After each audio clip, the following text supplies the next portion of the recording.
A Dallas family is scrambling to find treatment for their baby boy with a rare genetic disease. Doctors say a cutting-edge treatment can stop the devastating effects of metachromatic leukodystrophy, which is similar to ALS and deadly for children after just a few years. The family says they're having trouble getting coverage from Texas Medicaid, leaving the family searching for answers in a race against time. Our Ryan Chandler has their pleas for help. Sufyan Pashai is in the fight of his life at 4 months old. The youngest in a family of refugees, he's the only American citizen. The father worked security for American allied troops in Afghanistan fighting insurgents. He's now in Texas fighting insurance. We spoke to him through an interpreter with his identity concealed out of concern for his family still in Afghanistan.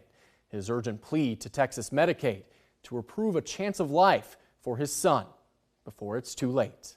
He's a very healthy kid and happy kid for now, and when he shows the symptoms, they can't treat him anymore. The Pashai family is already preparing to say goodbye to at least one son.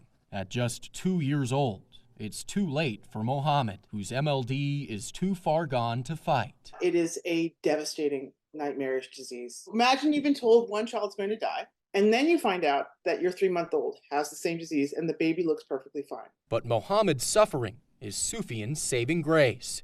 It alerted doctors he also carries the deadly gene, with time to treat it. A novel gene therapy could fix Sufyan's disorder before it develops. The manufacturer has donated the multi-million-dollar treatment for free. Leading experts in the world call it one of the most miraculous treatments ever invented. The Medicaid is not approving the cost of the treatment.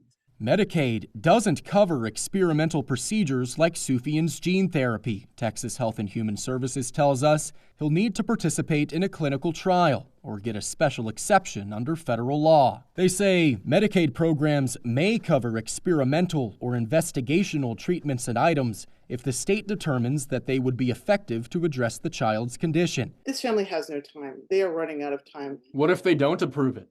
What happens then? The only thing I can do is like whatever he needs to be happy until his last breath.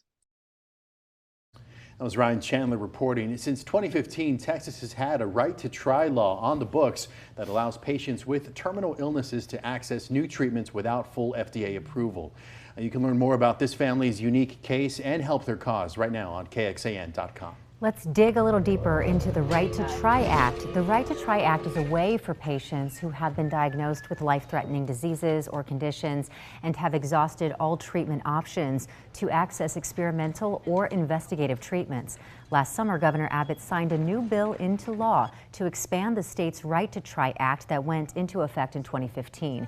It allows patients with chronic conditions to have access to experimental options, not just those with life-threatening diseases. It also prohibits any state official, employee, or agent from blocking or attempting to block an eligible patient's access to those options.